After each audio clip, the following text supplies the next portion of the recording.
Hey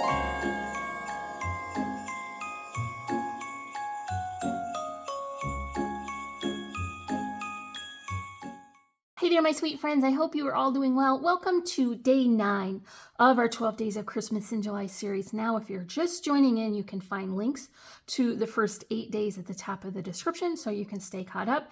And if you're new around here, I hope you will consider joining my crafty little family by hitting the subscribe button. Don't forget to listen for the question of the day.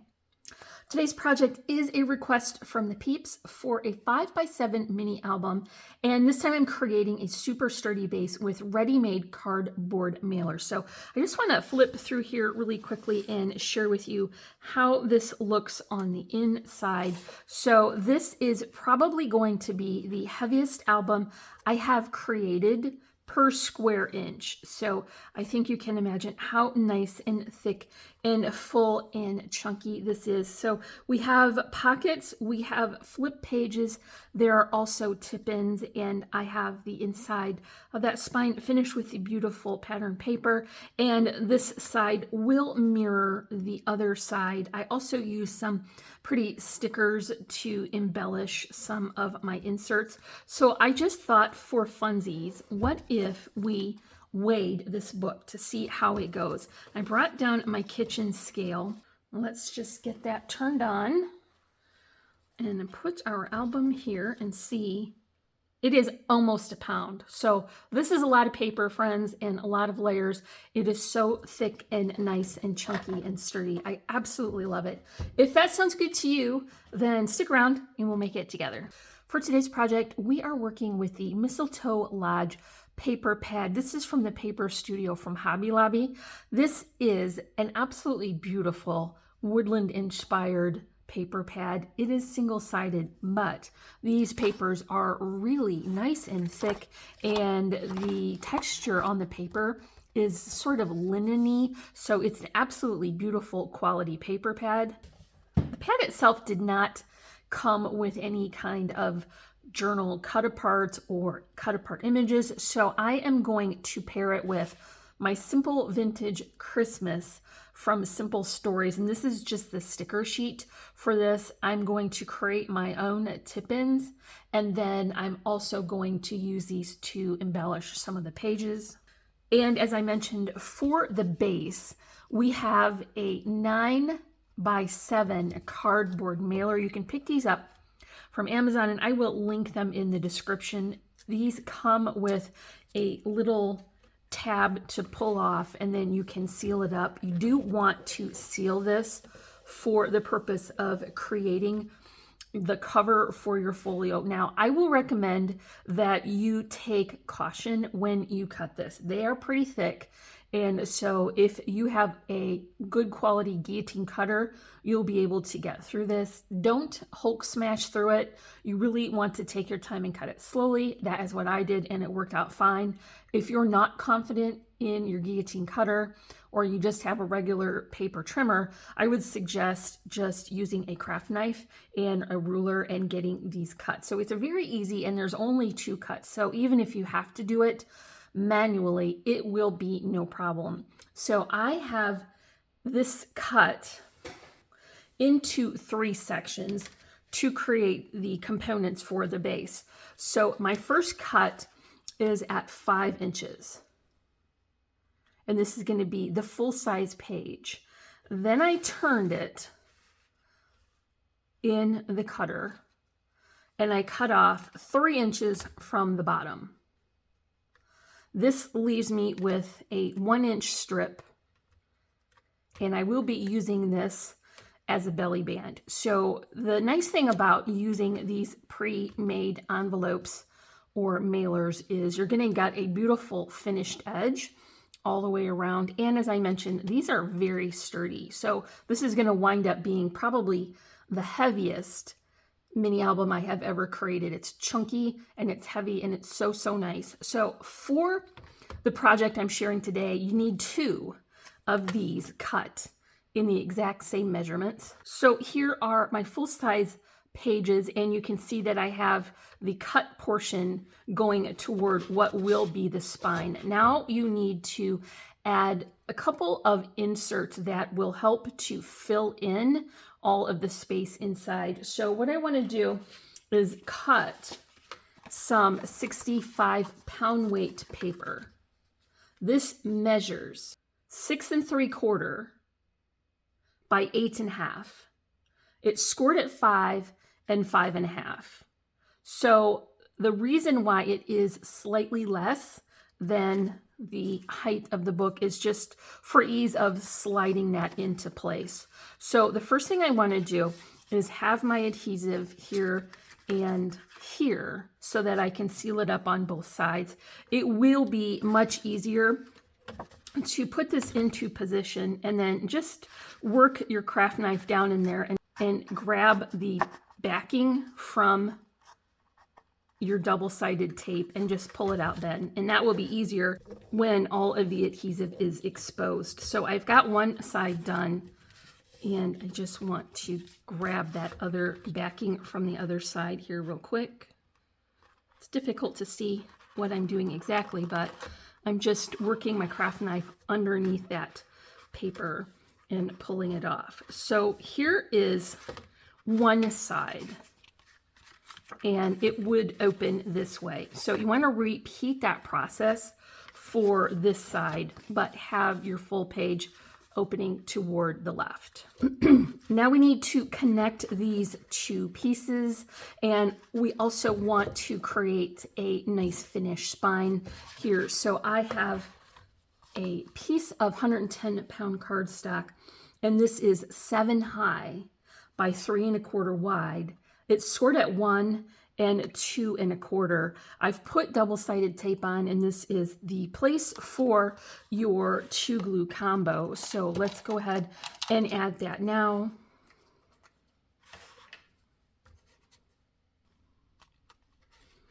Then I'm going to bring the corner of my book right into that score line, making sure to keep it nice and even and straight along the bottom and the sides.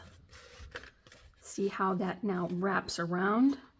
So I'm going to repeat that process for this side as well. I just pushed that fold over so that I can get my corner right into that score line and position it straight and even.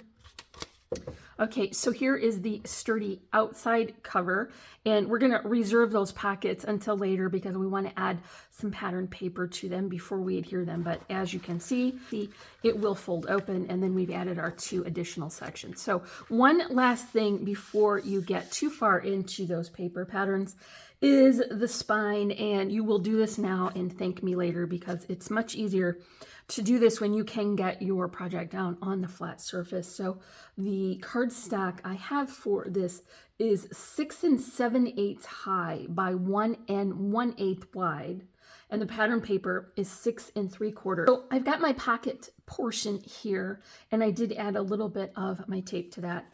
I also have a pattern paper, and the cardstock for this measures 6 3/4 by 4 7/8. The pattern paper is 6 5/8 by 4 3/4. I have added just a little adhesive to the top because I want to slide this down into that pocket, you see, and then 2 glues for this layer as well. Then I will turn that book so I can get the longest side closest to me so I can position this. That pocket is the same height, so just line that up along the bottom and the side and press that into place. So here will be your first pocket. Want to finish the front of it as well. So the cardstock for this is 6 3/4 by 2 7/8, and the pattern paper is 6 5/8 by 2 3/4. And I'm just going to finish off the front of my pocket. And you can see I'm just alternating my patterns.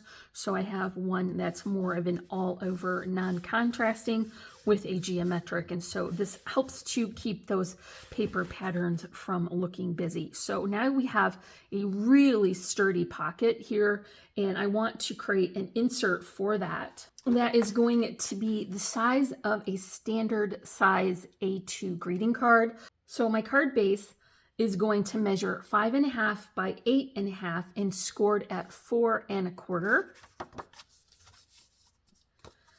And I have my green cardstock cut to be 5 3/8 by 4 1/8, and the pattern paper is 5 1/4 by 4. And I'm alternating those patterns while I work along.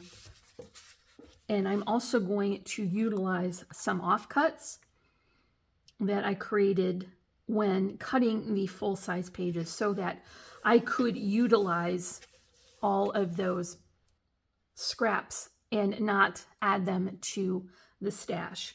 So here is my insert outside. I want to make sure it is covered on the inside as well.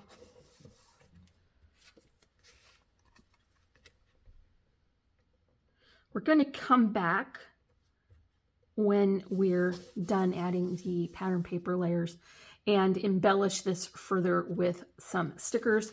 But for now, we can add this to our pocket. You see how nicely that fits in there? This is so thick and chunky and nice now. So now what I want to do is add my collection paper to finish the inside here of this flip portion. So my cardstock is 6 5/8 by 4 3/4, and the pattern paper is 6 1/2 by 4 5/8. I'm just going to go ahead and lay that on there. This is going to have the border of the base as well as that pretty green cardstock, and also that extra thickness is so nice. Okay, so now what I want to do is add this belly band around the section here, and so this will slide right into place, and I'm just eyeballing the middle there. Pretty easy to see that. And then I'm going to flip it over, add Tombow underneath, and just press that into place so it will set up. And then I'm also going to add a couple of extra strips of my double-sided tape just to be sure that it will stay in place while that glue sets up. Now let's finish the top of that band with our collection paper. The cardstock is 6 7/8 by 7/8 wide. The pattern paper 6 3/4 by 3/4, and that will just be centered right there on top. Let's create a folded insert that we can tuck in behind this band. So I'm going to make a double layer insert for this. So the pattern paper is going to be 6 high by 8 1/2 wide and scored at 4 1/4.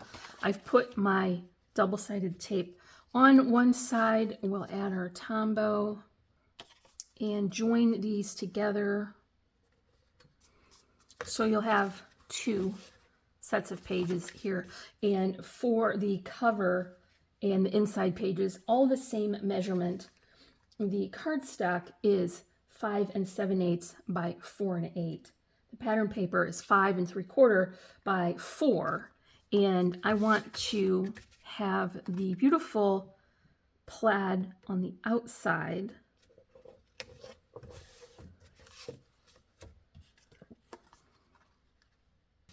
Then I will add my offcut pages to the inside. So I'm just trying to utilize all of the pieces that I've already cut into.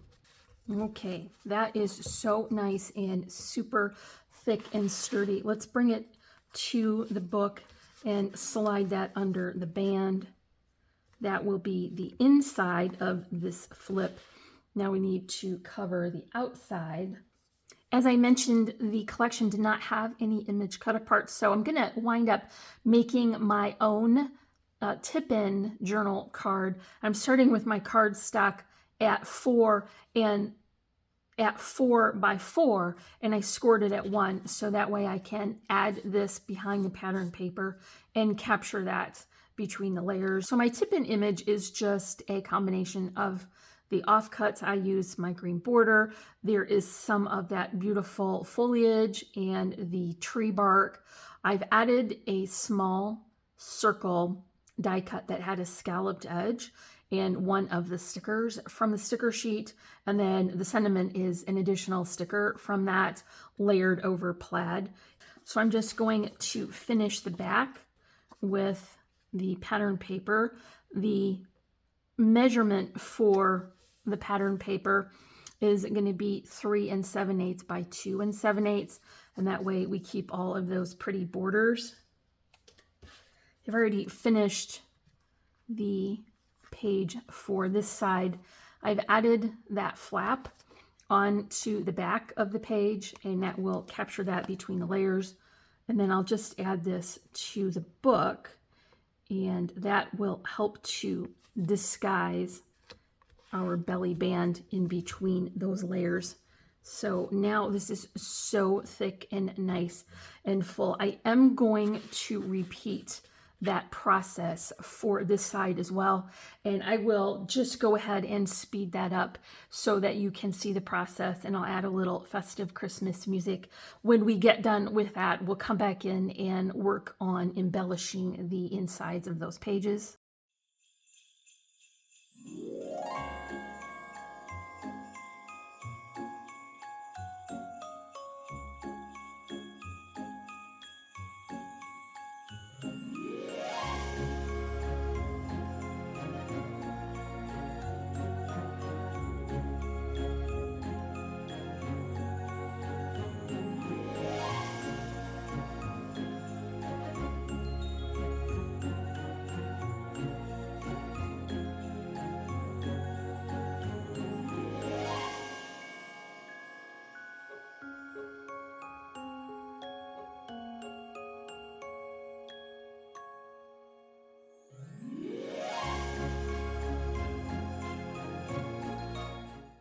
All covered with our cardstock and collection papers. Now I want to move on to adding some further detail to the inserts. So it is important to remember while you work along that one page side will have the inserts going in one direction, and then the other side will be going in the other. So you need to keep that in mind while you're adding your details to the cover, that these will fold in different directions. So I want to utilize the offcuts to add paper layers for this, and so I'm going to just layer that over top. I'm going to create a similar but different look than the ones I finished previously for the remaining ones. So I'm just adding that pretty birch bark pattern to help neutralize some of the busyness of the background. So I want to utilize my sticker sheet for this since I don't have my cut apart. So I'm going to add a large sentiment .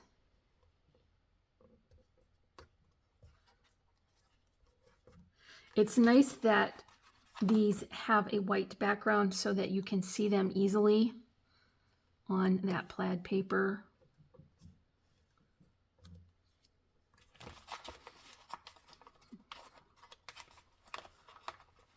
This is a pretty combination of fonts here, with the scripty font being the largest so that you can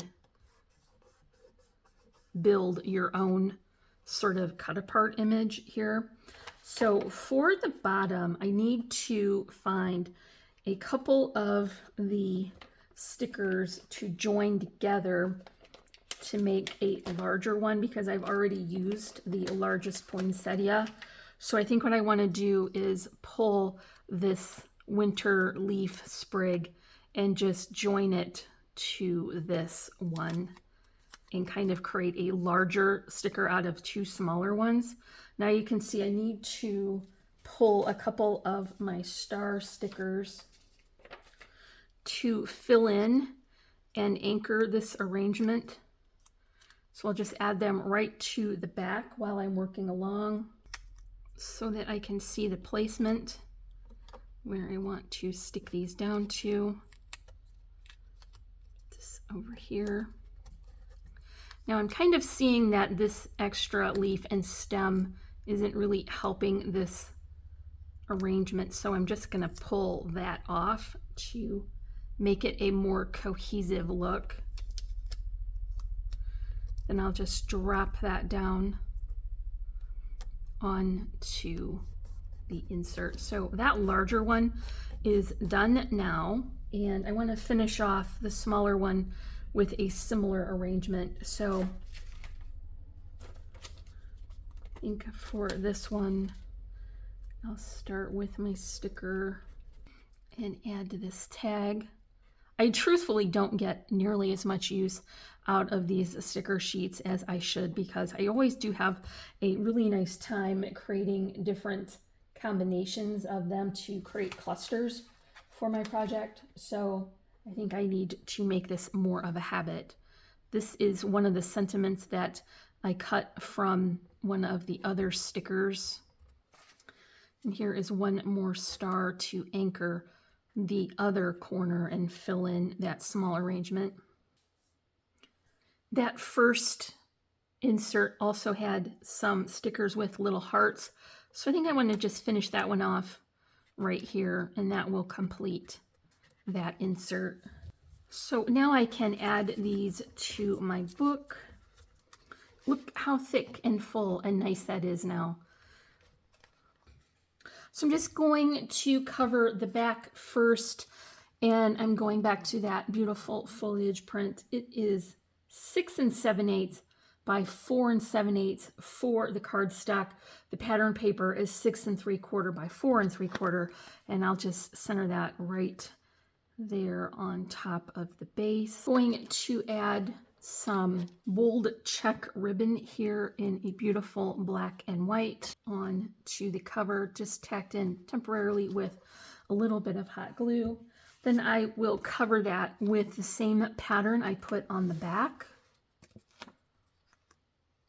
Now I can begin to add some detail for the cover. I've got a raised section here, and I'm just switching back to the same red plaid that I used on the spine. Here is a layering pattern to help neutralize some of that background. Have a doily. Now I am starting to shift these up and toward the right, so I will have room for my floral arrangement. There is a die cut doily topped with a small circle die cut of that background paper. This is on a foam tab, so we're building more dimension. And my focal image is from the sticker sheet. I added that to heavy cardstock and cut that back out. And then I'm using my 3D foam squares from Really Reasonable Ribbon. And this is a really good way to get some dimension, but not make your project too bulky. So that is just going to be centered right there in the middle of that circle. Now I have my flowers from the video I created last week where we did a prep and cut our foliage and our flowers for our projects. I will link that at the top of the description if you want to check it out. I think these turned out really beautifully, and they go so well, I think, with my woodland inspired project. So I'll just add those to each other when I know what arrangement will fit best in this space. I think this is a good time for the question of the day. So, what is your favorite holiday beverage? For me, it is a peppermint mocha cappuccino which I can now make at home for myself because I got one of those extra fancy frothers. So I probably partake of those a little more than I should, but it is a luxury indulgence for the holiday, so I think it's fair. Now you can let me know your favorite in the comments below. Okay, after joining those two together, now I'm coming in and adding them as a single piece right here along the bottom of that cluster of images and die cuts. Now I've got to add some additional details. Here is my pine cone charms. I'll put those on this side. We've just added that with hot glue, and I will top that off with a vintage button to disguise the cut strings. And of course I do want to add some sequins, so I just positioned them on the corners here to sort of balance out this arrangement, and I will add those with my Tombow. So that's it for day 9 of our 12 Days of Christmas series. Don't forget to come back tomorrow for day 10, and if you enjoyed this video, make sure to let me know in the comments and give me a big thumbs up for this tutorial. If you haven't already, I would love for you to subscribe and join my crafty little family. And remember, you can find links for the products I mentioned in this video along with our socials in the description below. As always, I'm wishing you a happy and productive day, and I thank you so much for watching. Bye.